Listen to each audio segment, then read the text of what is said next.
सभी बच्चों को नमस्कार। मेरा नाम जगदीश सोलंकी और आप देख रहे हैं physics bye Jagdish Solanki YouTube channel. इस चैनल में आप सभी का स्वागत है। बच्चों, आज हम एक महत्वपूर्ण टॉपिक्स लेके आए हैं। ये टॉपिक्स तरंग और दोलन से संबंधित है। 11th तक का चैप्टर से तरंग और दोलन। इसमें इसके जो क्वेश्चन दिए गए 60 क्वेश्चन, ये बहुत इंपॉर्टेंट क्वेश्चन है। ये सारे क्वेश्चन एमपी बोर्ड की जो क्वेश्चन बुकलेट जारी की गई है माध्यमिक शिक्षा मंडल द्वारा, उसके इंपॉर्टेंट क्वेश्चन है। साथ में यही क्वेश्चन जो है एनसीईआरटी की जो बुक्स है उससे लिए गए हैं सारे क्वेश्चन। तो एनसीईआरटी मतलब सीबीएसई वाले जो बच्चे तैयारी करें वो भी इन क्वेश्चनों को अच्छी तरह से तैयार करें, और दूसरे जो बोर्ड है जो है बच्चे वो भी इन क्वेश्चनों को अच्छी तरह से याद करें, क्योंकि ये क्वेश्चन इंपॉर्टेंट क्वेश्चन है, सभी बोर्ड और सीबीएसई में पूछे जाते हैं। तो सबसे पहला क्वेश्चन हमारे पास सरल दोलक सिंपल पेंडुलम आवर्तकाल किन किन कारकों पर निर्भर करता है। तो मेरा ये कि आप पेन कॉपी लेके बैठे ताकि जो क्वेश्चन की हम उसका रिकॉर्ड भी कर सके और उसकी हम नोट्स भी बना सके। तो सबसे पहले हम देखेंगे कि जो सरल दोलक का आवर्तकाल होता है टी, जिसका फार्मूला होता है टी इक्वल टू होता है 2π√L/G। ये सरल दोलक के आवर्तकाल का टाइम पीरियड का फार्मूला होता है।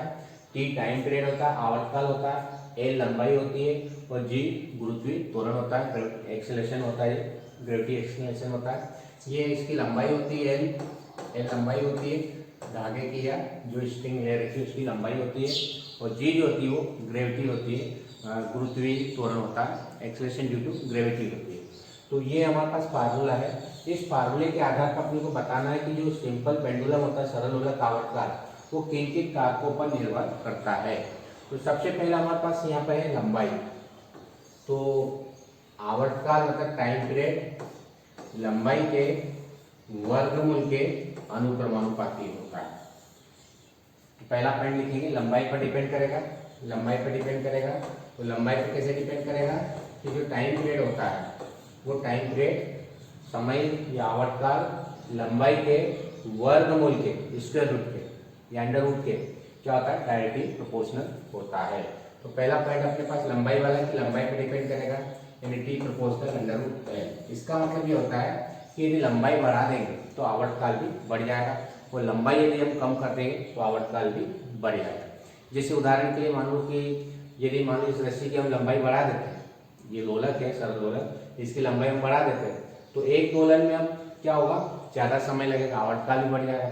छोटा यदि लंबाई लेंगे, कम लंबाई लेंगे तो जल्दी जल्दी उसका दोलन काल हो जाएगा, आवर्तकाल। आवर्तकाल का मतलब एक दोलन में लगा समय। मान लो कि इसको यहाँ से हमने छोड़ा, यहाँ गया और वापस आया, तो ये इसका आवर्तकाल कहलाता। जहाँ से हमने छोड़ा है वापस यदि वहाँ आ जाता है तो उसको हम बोलते हैं टाइम पीरियड या आवर्तकाल कहते हैं। तो यदि बड़ी लंबी रस्सी लेंगे, लंबाई ज़्यादा लेंगे तो स्वाभाविक है कि वो ज़्यादा लंबा दोलन करेगा, यानी ज़्यादा टाइम लगाएगा। यानी आवर्तकाल लंबाई के वर्गमूल के क्या होता है अनुक्रमानुपाती होता है। इसका क्लियर मतलब ये है कि यदि लंबाई बढ़ा देंगे, लेंथ इंक्रीज करेंगे तो टाइम पीरियड भी इंक्रीज हो जाएगा, टाइम पीरियड भी बढ़ जाएगा। दूसरा हमारे पास एक्सेलरेशन, जो ग्रेविटी का एक्सेलरेशन गुरुत्वीय त्वरण जिसको हम बोलते हैं। तो टी जो होता है वो गुरुत्वीय त्वरण के वर्गमूल के इनवर्सली प्रोपोर्शनल होता है, व्युत्क्रमानुपाती होता है। ये व्युत्क्रमानुपाती होता है और ये अनुक्रमानुपाती, ये अनुक्रमानुपाती, लंबाई के अनुक्रमानुपाती और गुरुत्वीय त्वरण के व्युत्क्रमानुपाती होता है, ध्यान रखना। तो ऊपर वाला अनुक्रमानुपाती और ये व्युत्क्रमानुपाती। व्युत्क्रमानुपाती मतलब जो बटे में लिखा जाता है, अपान में लिखा जाता है, उसको बोलते हैं व्युत्क्रमानुपाती, यानी इनवर्सली प्रोपोर्शनल। इसको इनवर्सली बोलते हैं, इसको डायरेक्टली बोलते हैं। अब इसमें क्या होगा, जी का मान यदि बढ़ जाएगा तो टी का मान क्या हो जाएगा, कम हो जाएगा। यानी गुरुत्वीय त्वरण का मान बढ़ता है तो आवर्तकाल क्या हो जाएगा, कम हो जाएगा। जैसे हम उदाहरण के लिए देखें, पहाड़ों पर यदि मान लो कि घड़ी ले जाते हैं, लोलक वाली घड़ी, जो पेंडुलम वाली जो घड़ी होती है, उसको यदि अपन पहाड़ पर ले जाते हैं तो अपन जानते हैं कि ऊपर जाने पर जी का मान कम हो जाता है। जी का मान क्या हो जाता है, कम हो जाता है। पहाड़ पर जी का मान, जी की वैल्यू कम हो जाती है, तो जी की वैल्यू कम होगी तो टी का मान क्या हो जाएगा, बढ़ जाएगा, आवर्तकाल क्या हो जाएगा, बढ़ जाएगा। इसका मतलब वो एक दोलन करने में ज़्यादा समय लेगा। पेंडुलम वाली घड़ी को अपन ऊपर ले जाते हैं पहाड़ पर या खदान में भी ले जाते हैं, माइन में भी ले जाते, नीचे भी ले जाते हैं मान लो गहराई में, तो भी जी का मान क्या होता है, कम होता है। दोनों स्थितियों में जी का मान कम होता है। तो यदि गुरुत्वीय जी का मान कम होगा तो इसका मतलब टी का मान क्या जाएगा, बढ़ जाएगा। टी का मान बढ़ गया, इसका मतलब ये होता है कि एक दोलन में अब उसको ज़्यादा समय लगेगा, यानी घड़ी पहले की तुलना में अब जो है वो धीरे धीरे दोलन करेगी, मतलब एक दोलन में ज्यादा समय लेगी, और ज्यादा समय लेगी तो इसका मतलब क्या होगा, पीछे हो जाएगी। यदि इसी घड़ी को हम पहाड़ मान लो ध्रुवों पर ले जाते, पोल पे ले जाते, अर्थ के पोल पे, पृथ्वी के ध्रुवों पे ले जाते, तो ध्रुवों पर जी का मान बढ़ जाता है।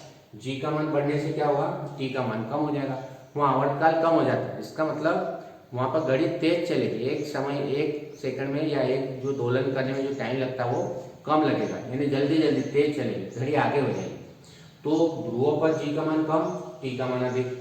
टी का मान अधिक मतलब ध्रुवों पर जी का मान अधिक होता है तो टी का मान कम हो जाता है, और खदान में या पहाड़ पर जी का मान कम होता है तो टी का मान अधिक हो जाता है। तो इस क्वेश्चन में अपने को घड़ी वाली जो प्रॉब्लम पूछी जाती है कि पहाड़ पर ले जाने पर घड़ी क्या होगा, या खदान में ले जाने पर क्या होगा, या ध्रुवों पर ले जाने पर क्या होगा, घड़ी पर क्या प्रभाव पड़ेगा, तो वो कारण बताओ प्रश्न में इसमें पूछे जाता है। तो स्वाभाविक है कि यदि पहाड़ पर ले जाए या गहराई पर ले जाए तो जी का मान घटता है, टी का मान बढ़ जाएगा। टी का मान बढ़ गया मतलब एक दोलन में ज्यादा समय लेगा, एक दोलन में ज्यादा समय लेगा मतलब घड़ी सुस्त चलने लगेगी। और उसी घड़ी को हम ध्रुवों पर ले जाएंगे तो जी का मान बढ़ जाएगा, जी का मान बढ़ जाएगा तो टी का मान कम हो जाएगा। टी कम हुआ मतलब एक दोलन में कम समय लग रहा, मतलब जल्दी जल्दी दोलन कर रहा, जल्दी जल्दी दोलन कर रहा, इसका मतलब आगे हो जाएगी। तो ध्रुवों पर घड़ी आगे हो जाएगी, तेज चलेगी, और खदान में या पहाड़ पर घड़ी सुस्त चलती है। तो ये दो फैक्टर्स अपने को मालूम होना चाहिए कि सरल दोलक का आवर्तकाल जो होता है वो दो कारकों पर निर्भर करता है, एक तो लंबाई पर और दूसरा गुरुत्वीय त्वरण पर। सेकंड इसमें दे रखा है, कोई व्यक्ति कलाई घड़ी बांधे किसी मीनार की त्रुटि से मुक्त रूप से यथार्थ समय बताएगी कि बताएगी, मुक्त फ्री गिरता। मान लो कि कोई व्यक्ति है, ये हमारे पास पृथ्वी की सतह है और ये मीनार है, ये मीनार है, यहाँ से क्या कर रहा है वो, एक व्यक्ति कलाई घड़ी बांधे किसी मीनार की चोटी से मुक्त रूप से यथार्थ समय बताएगी, गिरती है। जब नीचे गिरती है घड़ी, या मान लो व्यक्ति नीचे गिरता है, तो वो जो घड़ी बांध रखी है उसके हाथ में, वो वास्तव में रियल टाइम बताएगी कि नहीं बताएगी, अपने को बताएगा। देखो घड़ी वाली जो अपने पास हाथ घड़ी होती है उसमें पेंडुलम नहीं होता, सरल दोलक नहीं होता, इस प्रकार से दोलन नहीं होता, उसमें स्प्रिंग होती है।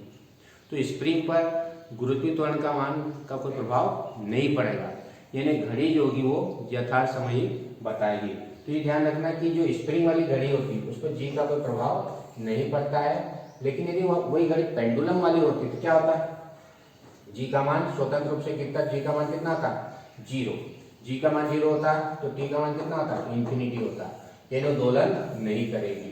यदि मान लो लोलक वाली घड़ी को लेके गिरता हो, मान लो कोई पेंडुलम वाली घड़ी है, उसको लेके यदि नीचे स्वतंत्र रूप से गिरता, फ्री फॉल होता है, तो क्या होगा, वो घड़ी दोलन नहीं करेगी। लेकिन यदि स्प्रिंग वाली घड़ी है, जो कलाई में हम बांधते स्प्रिंग वाली, वो यदि लेके गिरता है तो घड़ी के उस पर समय पर कोई प्रभाव नहीं पड़ेगा, क्योंकि स्प्रिंग जो होती है, स्प्रिंग की जो क्रिया होती है वो जी पर निर्भर नहीं पड़ती, गुरुत्वीय त्वरण के मान पर निर्भर नहीं करती है, इसलिए उसका कोई प्रभाव नहीं पड़ेगा, मतलब वो समय यथार्थ ही बताएगी।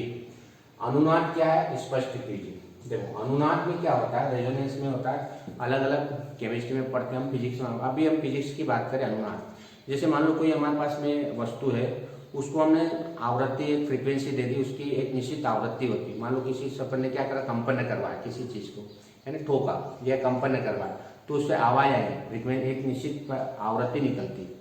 तो एक दूसरी वस्तु है, उसको भी हमने कंपन करवाया।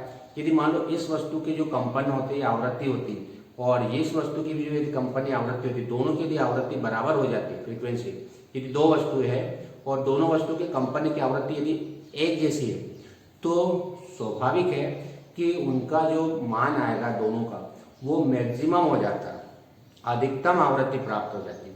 तो जो अधिकतम फ्रीक्वेंसी होती है, अधिकतम मान जो प्राप्त होता है, उस अधिकतम मान को हम अनुनाद कहते हैं।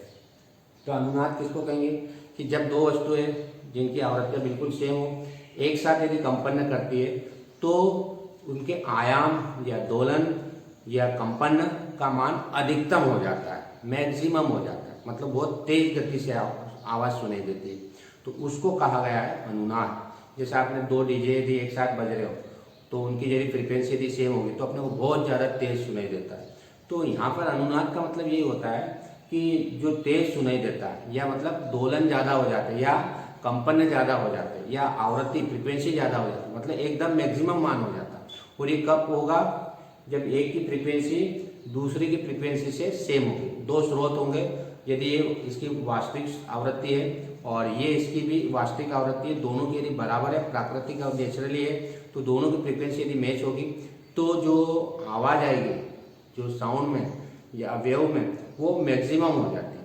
तो उस स्थिति को हम अनुनाद की स्थिति कहते हैं। तो इसके लिए क्या होना चाहिए कि एक वस्तु जिसकी प्राकृतिक आवृत्ति होना चाहिए और दूसरी वस्तु उसको चलाने के लिए उतनी आवृत्ति की होना चाहिए। एक स्वाभाविक आवृत्ति, प्राकृतिक आवृत्ति, जिसकी मान लो कोई वस्तु है वो कंपन कर रही है, और एक दूसरी वस्तु है उसके कंपन की आवृत्ति और इसके कंपनी की आवृत्ति बराबर होना चाहिए, तो जाके अपने को अधिकतम आवृत्ति सुनाई देगी, आवाज अधिकतम सुनाई देगी। उसका दोलन कह लो, आयाम कह लो, या आवाज कह लो, या तीव्रता कह लो, अधिकतम होती है। उस स्थिति को हम अनुनाद की स्थिति कहते हैं। अब इसमें दो चीजें, एक तो तंत्र सिस्टम जो हमने वस्तु ली हो, और दूसरा उस वस्तु की आवृत्ति के बराबर दूसरी वस्तु ली हो, वाहक बोलते उसको, उसकी आवृत्ति इसकी आवृत्ति दोनों बराबर होना चाहिए। और एक चीज ये होना चाहिए कि उसमें ऊर्जा का क्षय नहीं होना चाहिए, ऊर्जा की हानि नहीं होना चाहिए। मतलब एनर्जी लॉस होगी, क्या होगी, तो धीरे धीरे उसकी फ्रीक्वेंसी चेंज हो जाएगी। तो इस प्रकार से एनर्जी का लॉस नहीं होना चाहिए। तीन चीजें होना चाहिए, एक जो वस्तु ली उसकी एक प्राकृतिक फ्रीक्वेंसी होना चाहिए, निश्चित आवृत्ति होना चाहिए, और दूसरी वस्तु ली उसकी आवृत्ति इस प्राकृतिक जो हमने फ्रीक्वेंसी ले रखी है, आवृत्ति ले रखी है, उसके बराबर होना चाहिए। दो वस्तु ले, एक फिक्स कर दी, फिर उसके बराबर दूसरी वस्तु की आवृत्ति ले ली।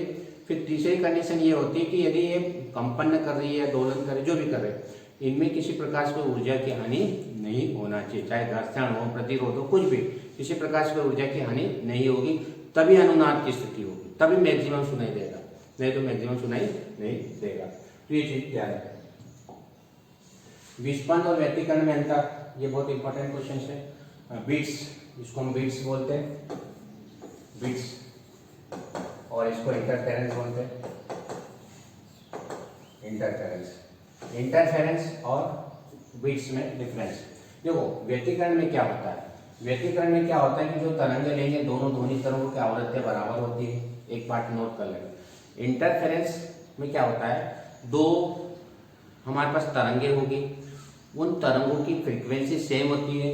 फ्रीक्वेंसी का मतलब ये जो चक्रों की जो संख्या होती है, मान लो कि एक चक्र ये है, इस तरह से ये चक्र है, और दूसरा ये चक्र ऐसे कैसे, दूसरा चक्र में हमारे पास सेम ये दोनों चक्र है। तो ये चक्रों की जो संख्या होती है, जैसे यहाँ पर एक चक्र हो गया, दो चक्र हो गया, यहाँ एक चक्र हो गया, दो चक्र हो गया, इसको बोलते हैं फ्रीक्वेंसी, इसको बोलते हैं आवृत्ति। प्रति सेकंड चक्करों की संख्या को हम आवृत्ति कहते हैं। तो हम दोनों तरंगे जो लेते हैं उनकी आवृत्तियां क्या होना चाहिए, बिल्कुल बराबर होना चाहिए, तो ही व्यतिकरण होगा। अब व्यतिकरण किसको कहेंगे कि मान लो दो तरंगे ले ली, दो तरंगे जा रही है और आपस में मिलती है किसी बिंदु पर, तो प्रैक्टिकली ये देखा गया है कुछ बिंदु पर अधिक सुनाई देता है, कुछ बिंदु पर कम सुनाई देता है, इस घटना को व्यतिकरण कहते हैं। दो तरंगे हैं जिनकी आवृत्तियां बिल्कुल बराबर है और आयाम लगभग बराबर है, दोनों एक ही दिशा में चल रही है और किसी बिंदु पर जाकर ये अध्यारोपित होती है, मिलती है, तो कुछ बिंदु पर अधिक सुनाई देता है, कुछ बिंदु पर कम सुनाई देता है, तो इस घटना को व्यतिकरण कहते हैं। यानी कहने का मतलब व्यतिकरण की घटना में दोनों तरंगों की आवृत्तियां क्या होना चाहिए, बिल्कुल बराबर होना चाहिए। इसमें विस्पंद में क्या होता है, एक ही बिंदु पर कम ज्यादा सुनाई देता है, एक ही पॉइंट पर कभी ज्यादा सुनाई देता है, कभी कम सुनाई देता है। लेकिन व्यतिकरण में ऐसा नहीं होता, व्यतिकरण जिस बिंदु पर जितना सुनाई देता हमेशा उतना ही सुनाई देगा, दूसरे बिंदु पर जितना सुनाई देता उसमें उतना ही सुनाई देता, ये अंतर है दोनों के बीच। लेकिन विस्पंद में एक ही बिंदु पर कम ज्यादा सुनाई देता, तो उसको कहा गया विस्पंद, और एक बिंदु पर फिक्स, दूसरे बिंदु पर फिक्स सुनाई देता है, लेकिन इसमें और इसमें अंतर है, कम ज्यादा सुनाई देता है, ये व्यतिकरण होता है। तो पहली शर्त क्या है कि दोनों की आवृत्तियां बिल्कुल बराबर होना चाहिए। इसमें क्या होना चाहिए, कुछ अंतर होना चाहिए तैरने। तो पहला पॉइंट लिखना कि दोनों की फ्रीक्वेंसी सेम होना चाहिए, इसमें अप्रोक्सीमेट सेम होना चाहिए। दूसरा हमारे पास लिखा कालांतर स्थित होना चाहिए, समय के साथ कला में कोई परिवर्तन नहीं होना चाहिए। फेज डिफरेंस सेम होना चाहिए, फेज डिफरेंस कांस्टेंट होना चाहिए, समय के साथ बदलना नहीं चाहिए। इसका मतलब क्या हुआ कि एक तरंग आगे पीछे नहीं होना चाहिए। फेज डिफरेंस का मतलब ये होता है समय के साथ उसके एंगल चेंज नहीं होना। कलांतर मतलब कला में अंतर, फेज डिफरेंस आगे पीछे नहीं होना चाहिए, इसको बोलते हैं कलांतर एंगल। तो पहला तो अपने पास फ्रीक्वेंसी सेम, इसमें अप्रोक्सीमेट सेम, फेज डिफरेंस बिल्कुल कांस्टेंट, इसमें चेंज होगा, कुछ डिफरेंस होगा, बदलेगा। एम्पलीट्यूड कांस्टेंट, एम्पलीट्यूड कांस्टेंट नहीं होगा, चेंज होगा। तो ये ध्यान रखना, 3 पॉइंट तक अपने पास में ये हो गया कि आयाम स्थिर होता है, कालांतर स्थिर होता है, आवृत्तियां बराबर होती है। अब ये जो माध्यम के किसी बिंदु पर समय के साथ ध्वनि की तीव्रता में कोई परिवर्तन नहीं होता है। फिक्स बोल दिया, जिस बिंदु पर जितनी सुनाई देगी उस बिंदु पर हमेशा उतनी ही सुनाई देगी। लेकिन विस्पंद में क्या होता है, कभी कम कभी ज्यादा सुनाई देती है एक ही बिंदु पर, और इसमें जिस बिंदु पर जितनी तीव्रता होगी हमेशा उतनी ही तीव्रता होगी। यानी कह सकते कि इंटेंसिटी भी क्या होगी, नियत होगी, तीव्रता नियत होगी। इसमें तीव्रता नियत नहीं होती है। यदि किसी बिंदु पर ध्वनि की तीव्रता अधिकतम है तो अधिकतम बनी रहेगी, और न्यूनतम हो तो न्यूनतम बनी रहेगी। जैसे मैंने बताया, किसी बिंदु पर अधिकतम सुनाई देता तो हमेशा अधिकतम सुनाई देगा, और किसी बिंदु पर यदि न्यूनतम सुनाई देगा तो वहाँ न्यूनतम सुनाई देगा। लेकिन विस्पंद में क्या होगा, एक ही बिंदु पर कभी अधिकतम हो जाएगी और कभी न्यूनतम हो जाएगी, वो घटना विस्पंद कहलाएगी। तो मेन डिफरेंस क्या लिखना, इसकी फ्रीक्वेंसी सेम होती है, इसकी फ्रीक्वेंसी अलग अलग होती है। इसमें कालांतर में फेज डिफरेंस कांस्टेंट होता है, इसमें फेज डिफरेंस कालांतर कांस्टेंट नहीं होता है। इसमें आयाम एम्पलीट्यूड आयाम स्थिर होता है, इसमें स्थिर नहीं होता। इसमें तीव्रता नियत होती है, इंटेंसिटी, इसमें तीव्रता नियत नहीं होती है। इसमें एक ही बिंदु पर बिल्कुल फिक्स सुनाई देगा, नियत सुनाई देगा, कम तो कम अधिक तो अधिक। लेकिन इसमें एक ही बिंदु पर कभी कम कभी ज्यादा सुनाई देता है, यानी परिवर्तन सुनाई देता है। ये दोनों भी डिफरेंस हम लिख सकते हैं। और तरंगों का अध्यारोपण का सिद्धांत। अब तरंगों का अध्यारोपण का मतलब सुपर इम्पोज प्रिंसिपल। अब इसमें क्या होता है कि दो या दो से अधिक वेव्स कंसिडर कर ली मैंने कि ये दो वेव्स है हमारे पास, एक वेव से है और ये चल रही है, और दूसरी वेव्स भी हमने मान ली इसी टाइप से, ये दूसरी वेव्स है, दूसरी वेव्स भी इसी तरह से मान ली। टाइम इधर टाइम है, और इधर ये मान लो इसका डिस्प्लेसमेंट है y1, इसका पहली वाली का, और इसका विस्थापन है y2, दोनों के अलग अलग डिस्प्लेसमेंट है। दो तरंगे हैं, दोनों चल रही है, एक ही दिशा में जा रही है, वन डायरेक्शन यूनिट, मतलब एक ही सेम डायरेक्शन में क्या हो रही है, प्रोपगेशन हो रही है। तो जब दो तरंगे या दो से अधिक भी हो सकती है एक ही दिशा में चलती है, they are propagating same direction, two or more than waves.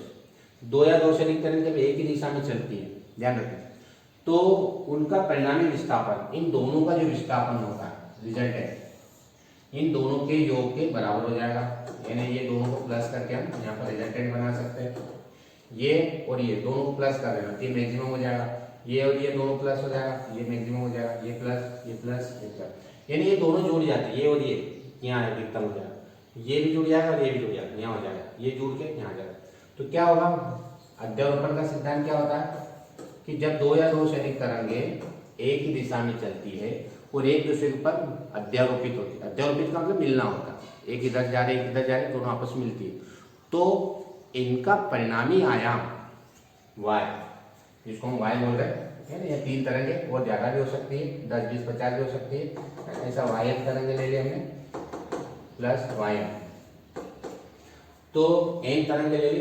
तो जब दो या दो से अधिक तरंगे एक ही दिशा में चल रही है और किसी बिंदु पर क्या होती है, मिलती है, तो प्रैक्टिकली क्या देखा गया कि इनका रिजल्टेंट मिलने के बाद परिणामी आयाम उन तरंगों के अलग अलग आयाम के या विस्थापन के, परिणामी विस्थापन क्या होगा, ये विस्थापन मान लो डिस्प्लेसमेंट विस्थापन, ये परिणामी विस्थापन, विस्थापन परिणामी विस्थापन क्या होगा, अलग अलग विस्थापनों के सदिश योग के बराबर होता है। सीधी बात, जब दो या दो से अधिक तरंगे एक ही दिशा में चलती है और एक दूसरे के ऊपर अध्यारोपित होती है, तो उनका परिणामी विस्थापन मतलब दोनों को मिलने के बाद का, उसको हम रिजल्टेंट बोलते हैं।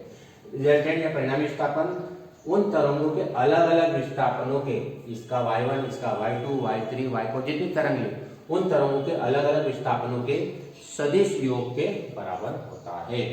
ये अपने को कहलाता है अध्यारोपण का सिद्धांत। जब दो या दो से अधिक तरंगे एक ही दिशा में चलती है और एक दूसरे के ऊपर मिलती है या अध्यारोपित होती है, तो उनका परिणामी विस्थापन, दोनों का रिजल्ट मिलने के बाद उनका परिणामी विस्थापन अलग अलग विस्थापनों के सदिश योग के बराबर होता है। सदिश योग इसलिए बोलते हैं कि उसमें डायरेक्शन प्रदर्शित करना पड़ती है कि इधर जा रहे उधर जा रहे, एक ही डायरेक्शन, इसलिए सदिश योग कहा गया है। तो ये हमारे पास में क्या जाएगा, अध्यारोपण का सिद्धांत। लास्ट प्रश्न है अनुदैर्घ्य और अनुप्रस्थ तरंग में अंतर। अनुदैर्घ्य और अनुप्रस्थ तरंग में क्या अंतर होता है हम देखेंगे। आपने जब पानी पे पत्थर मारते तो पानी इस तरह से ऊपर नीचे होता है, या एक सिरा रस्सी का उधर बांध कैसे ऐसे हिलाते हैं स्ट्रिंग को, तो क्या हुआ, तरंग इस तरह से चलती है, ये वाली पोजीशन अपने को दिखाई देती है। तो यदि इस तरह से तरंग बन रही है, ऊपर नीचे जा रही है ना, रस्सी का एक सिरा उधर बांध कैसे ऐसे हिलाते हैं तो रस्सी क्या होती है, इस तरह से ऊपर नीचे जाती है। या पानी में हम पत्थर मारते तो पानी इस तरह से ऊपर नीचे जाता है, देखा होगा आपने। ये जो तरंग होती है, इस तरंग को हम बोलते हैं ट्रांसवर्स वेव या अनुप्रस्थ तरंग बोलते हैं। और यदि स्प्रिंग या रबर इस तरह से हम आगे पीछे यदि खींचते मान लो, और उसमें जो वेव्स होती है तरंग, तो वो जो तरंग बनती है जिसमें कण पास में आते हैं दूर जाएंगे, पास में आएंगे दूर जाएंगे, तो वो कंप्रेस होंगे और दूर जाएंगे, है ना। तो पास में आएंगे दूर जाएंगे तो तरंग बनेगी, लॉन्जिट्यूडिनल तरंग बनेगी। तो इन दोनों में क्या डिफरेंस होगा वो हम देखेंगे। तो सबसे पहला पॉइंट लिख रखा है कि अनुप्रस्थ तरंगें यांत्रिक तरंगें होती है। यांत्रिक मतलब मैकेनिक्स वेव्स। मैकेनिक्स वेव इसलिए बोलते हैं क्योंकि इनको चलने के लिए माध्यम की आवश्यकता होती है। उन तरंगों को यांत्रिक तरंग बोलते हैं, मैकेनिकल वेव बोलते हैं। मैकेनिकल मतलब मैकेनिक्स, माध्यम की आवश्यकता होती है। तो ये भी माध्यम, इसमें भी माध्यम जरूरी है और इसमें भी माध्यम की आवश्यकता होती है। दोनों तरंगों को चलने के लिए किसकी आवश्यकता होती है, माध्यम की। इसलिए तरंगों को हम यांत्रिक तरंग बोलते हैं। यांत्रिक का मतलब जिसे चलने के लिए माध्यम क्या, जैसे मैं बोल रहा हूँ कि यहाँ हवा है, तो इस हवा के कारण कंपन करते हैं और आवाज एक स्थान से दूसरे स्थान चली जाती है। और यदि यहाँ हवा नहीं होगी तो अपने को सुनाई नहीं देगी। चंद्रमा पर यदि अपन चले जाए और बात करें या बम फोड़े, कोई भी विस्फोट करे, तो सामने वाले को सुनाई नहीं देता। क्यों? क्योंकि वो माध्यम ही नहीं। तो इन तरंगों को चलने के लिए माध्यम की आवश्यकता होती है, इसलिए इसको यांत्रिक तरंग कहते हैं। पहली बात, अनुप्रस्थ तरंग में कण के कंपन की दिशा तरंग संचरण की दिशा के लंबवत होती है। देखो इसमें ये तरंग इधर जा रही है और कण के कंपन कैसे होती है, ऊपर नीचे ऊपर नीचे। तरंग संचरण की दिशा के लंबवत कंपन होते हैं, यानी ऊपर नीचे कंपन होते हैं, इस तरह से ट्रांसवर्स वेव। तो अनुप्रस्थ तरंग किसको कहेंगे, जिसमें तरंगे के जो कंपन होते हैं वो तरंग इधर जा रही है और कंपन इस तरह से ऊपर नीचे होते हैं। ये यहाँ दिखा रहा है, तरंग इधर जा रही है और जिसके कंपन जो होते हैं वो ऊपर नीचे होते हैं। तो इसलिए इसको ट्रांसवर्स वेव या लंबवत कंपन के नाम से इसको ट्रांसवर्स वेव कहते हैं। इसमें क्या होगा, कंपन कैसे होंगे, आगे पीछे होंगे, इस तरह से। कण पास में आएंगे दूर जाएंगे, पास में आएंगे दूर जाएंगे, पास में आएंगे दूर जाएंगे। तो इसमें जो कण के कंपन होते हैं वो तरंग संचरण की दिशा के समांतर होते हैं, आगे पीछे समांतर, और इसमें लंबवत होते हैं। इसमें लंबवत, इसमें समांतर कंपन होते हैं, ध्यान रखें। ये केवल ठोस तथा द्रव की सतह पर उत्पन्न होती है। अभी मैंने बताया कि द्रव की सतह ठोस पे उत्पन्न होगी, है, पानी की सतह पर होगी, या कोई ठोस पदार्थ, रस्सी या कोई भी ठोस पदार्थ उसमें उत्पन्न होती है। और ये जो होती है, ये जो सभी माध्यम में उत्पन्न हो सकती है, ठोस द्रव गैस तीनों माध्यम में उत्पन्न होती है, ध्यान रखना। अनुप्रस्थ तरंग में शीर्ष और गर्त के रूप में संचलित होता है। ये जो बनते हैं यहाँ पर नीचे जब जाती तरंग तो उसको बोला गया गर्त, क्रेस्ट, और ये क्रेस्ट थ्रस्ट, क्रेस्ट है, इसको बोलते हैं शीर्ष, शीर्ष, शीर्ष है। ऊपर वाले को शीर्ष बोलते हैं और नीचे वाले को गर्त, क्रेस्ट और थ्रॉट्स। इसको शीर्ष बोलेंगे, इसको गर्त। लास्ट पॉइंट है हमारे पास, ध्वनि तरंग अनुदैर्घ्य तरंग होती है और प्रकाश तरंग अनुप्रस्थ तरंग होती है। तो स्वाभाविक जो साउंड वेव्स होती है वो लॉन्जिट्यूडिनल होती है, अनुदैर्घ्य तरंग होती है साउंड वेव्स, क्योंकि इसमें जो कंपन होते हैं माध्यम के कण के कंपन एक स्थान से दूसरे स्थान तक कंपन करते आगे बढ़ते हैं। और ये प्रकाश जो तरंग होती है उसके जो कंपन होते हैं इस तरह से ऊपर नीचे होते हैं, इसलिए प्रकाश तरंगों को हम ट्रांसवर्स वेव या अनुप्रस्थ तरंग कहते हैं और ध्वनि तरंगों को अनुदैर्घ्य तरंग कहते हैं। इस प्रकार से दोनों में डिफरेंस अपने को याद होना चाहिए। यदि वीडियो आपको अच्छा लगता है तो आप इस चैनल को सब्सक्राइब करें, अपने दोस्तों के साथ वीडियो को शेयर करें और बेल आइकन के बटन को प्रेस करें ताकि आने वाली वीडियो की नोटिफिकेशन आप तक पहुंच जाए। धन्यवाद। जय हिंद, जय भारत, वंदे मातरम।